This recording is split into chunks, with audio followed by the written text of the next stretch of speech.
ಮಾತಾಡ್ರಿ ಬಿಡ್ರೆ ಹಿಂಗೆ ಬಂದಿದ್ರು ಏನು ಇವತ್ತು ನಮ್ಮ ಉಡ್ತಿರಾಳ ಡ್ಯಾಮ್ಗೆ ಮಂಡ್ಯ ಜಿಲ್ಲೆ ರೈತ ಸಂಘದ ಎಲ್ಲ ಜಿಲ್ಲಾ ಪದಾಧಿಕಾರಿ ಮತ್ತು ಮದ್ದೂರಿನ ತಾಲೂಕು ಪದಾಧಿಕಾರಿಗಳು ಈ ಡ್ಯಾಮ್ನ ವೀಕ್ಷಣೆಗೆ ಬಂದಿದ್ದಾರೆ. ಏನು ಈ ಡ್ಯಾಮಿನ ವಸ್ತುಸ್ಥಿತಿನ ಇವತ್ತು ನಾವು ಅವರಿಗೆ ಏನೇನು ರೈತರುಗಳಿಗೆ ಸಮಸ್ಯೆ ಆಗಿತ್ತು ಅದನ್ನೆಲ್ಲ ವಿವರಣವಾಗಿ ತಿಳಿಸ್ತಿದ್ವಿ. ಮತ್ತು ಏತ ನೀರಾವರಿ ಆದರೆ ರೈತರುಗಳಿಗೆ ಏನೇನು ಅನುಕೂಲ ಆಗುತ್ತೆ, ಯಾವ ಕೆರೆಕಟ್ಟೆಗಳು ತುಂಬಿಸ್ಬೋದು ಅನ್ನೋದ್ರ ಬಗ್ಗೆ ಎಲ್ಲ ಮಾಹಿತಿಯನ್ನು ನಾವು ಕೊಟ್ಟಿದ್ದೀವಿ ಇವರಿಗೆ.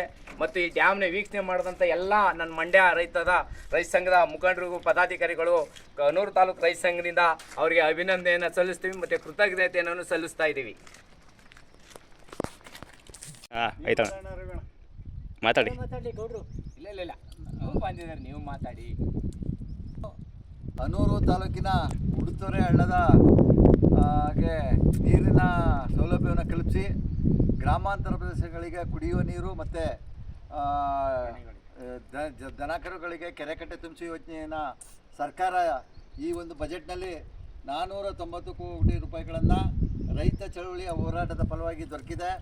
ಆ ಒಂದು ಉಡುತೊರೆಹಳ್ಳಿಯ ಸ್ಥಳನ ಪರಿಶೀಲನೆಗೆ ನಾವು ಮಂಡ್ಯ ಜಿಲ್ಲಾ ಸಮಿತಿಯ ರೈತ ಸಂಘದ ಮುಖಂಡರು ಬಂದು ಈ ದಿವಸ ವೀಕ್ಷಣೆ ಮಾಡ್ತಾಯಿದ್ದೀವಿ.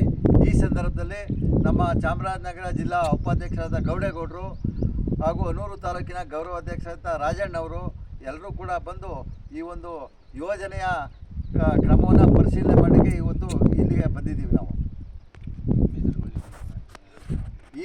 ಈ ಒಂದು ಭೇಟಿಯಲ್ಲಿ ಮಂಡ್ಯ ಜಿಲ್ಲಾ ಪ್ರಧಾನ ಕಾರ್ಯದರ್ಶಿ ಲಿಂಗಪ್ಪಾಜಿಯವರು, ಜಿಲ್ಲಾ ಉಪಾಧ್ಯಕ್ಷರಂಥ ಶಂಕರೇಗೌಡರು, ಮುಟ್ಟಳ್ಳಿ ವೆಂಕಟೇಶ್ನವರು ಹಾಗೂ ನಮ್ಮ ಚಿಕ್ಕರಸಿಕೆರೆ ಮಾದೇವಣ್ಣ, ದೇಶಿಗೌಡರು ಹಾಗೂ ಮಂಡ್ಯ ಜಿಲ್ಲಾ ಖಜಾಂಚಿ ರವಿಕುಮಾರ್ ಮತ್ತು ನಮ್ಮ ಕೊಳ್ಳೇಗಾಲ ತಾಲೂಕಿನ ಮುಖಂಡರಾದಂಥ ಅಶೋಕ್ರವರು ಮತ್ತು ರಾಜೇಶ್ ಅವರು ಹೊನ್ನೂರು, ಈ ಎಲ್ಲ ತಾಲೂಕು ಗೌರವಾಧ್ಯಕ್ಷರು ಅರ್ಸು ರಾಮಕೃಷ್ಣ ಅರ್ಸೂರವರು ಹಾಗೂ ಇನ್ನೂ ಅನೇಕ ನಮ್ಮ ರೈತ ಮುಖಂಡರು ಇವತ್ತು ಬಂದು ಈ ಸ್ಥಳನ ಭೇಟಿ ಕೊಟ್ಟು ನಾವು ವಿಚಾರ ತಿಳ್ಕೊತಾ ಇದ್ದೀವಿ.